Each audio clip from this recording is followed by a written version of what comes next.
Stop right there! Who the hell do you think you are?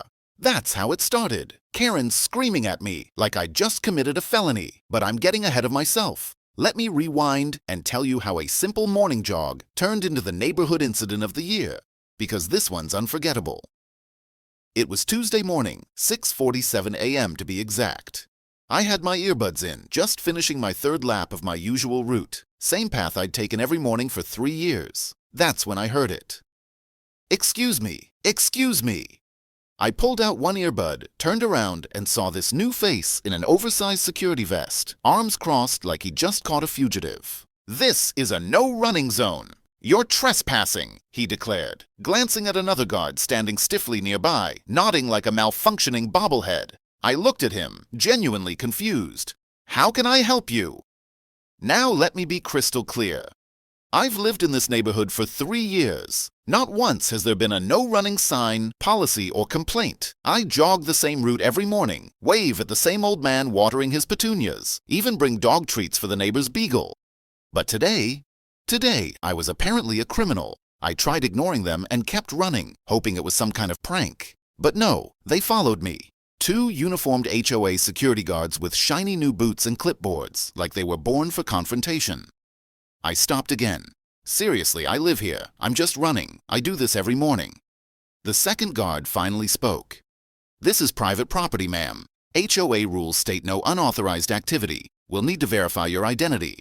"Running is unauthorized now. I didn't know fresh air was illegal." "Please don't be difficult," the first one replied, stepping closer. "We just need to confirm you belong here." That's when I realized this wasn't confusion. This was harassment. Something was off. These men weren't just doing their jobs. They were itching for power. They wanted my ID. But who takes a driver's license on a morning jog? I told them calmly, "I live 2 blocks down. You can follow me there. I'll show you my ID. No problem." They refused flat out. "No, ma'am. We can't let you walk further until we confirm your identity." Think about that logic. They were stopping me from proving I lived here because I hadn't proven I lived here.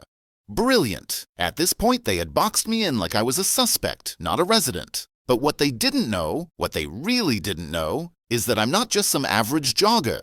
I'm CIA, not former, not retired, active. Of course, I wasn't going to flash that card unless I had to. But you'd think 2 half-baked rent-a-cops would have the common sense to back off after being offered a peaceful solution. I tried reasoning one more time. "Look, I'm just heading back home. Come with me. I'll show you whatever you want." But they stepped closer, talking into their cheap walkie-talkies like they were preparing for a takedown. "We've got a non-compliant female suspect. Request backup." Backup? What was this, Call of Duty HOA edition? It was clear these guys were fresh hires, probably bored ex-mall security or military rejects trying to flex their little authority badges. And their boss? Clara, our neighborhood's infamous HOA president, a raging Karen with a Napoleon complex and an obsession with power, the type to report squirrels for violating noise ordinances. She hated me for reasons as petty as my sports bra being too bright on morning runs. So this wasn't random. This was planned. Clara had sent her new attack dogs to start a scene, but Clara didn't anticipate what would happen next. I warned them one last time. "If you don't follow me peacefully, you're going to have a problem." They laughed. One actually said, "What are you going to do? Outrun us?" I smiled. Something like that. The tension was rising fast. If those goons had any brains, they would have walked away right then. But nah, their egos were bigger than their badges. "I'm not in for this nonsense. I'm out of here," I said, stepping back and turning to walk away.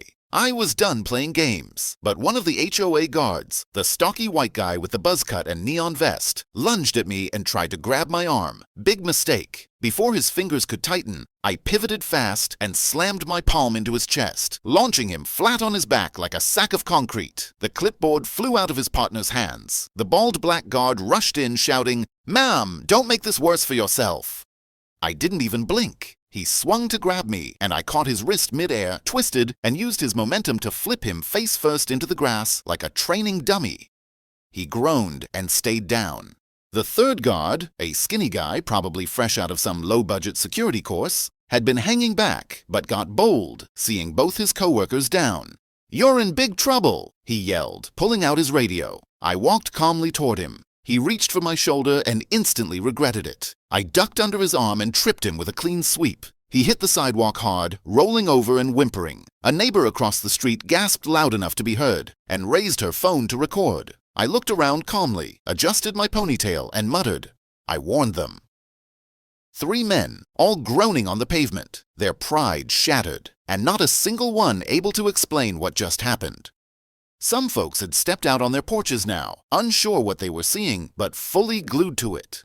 Nobody had expected the runner lady to go full CIA mode.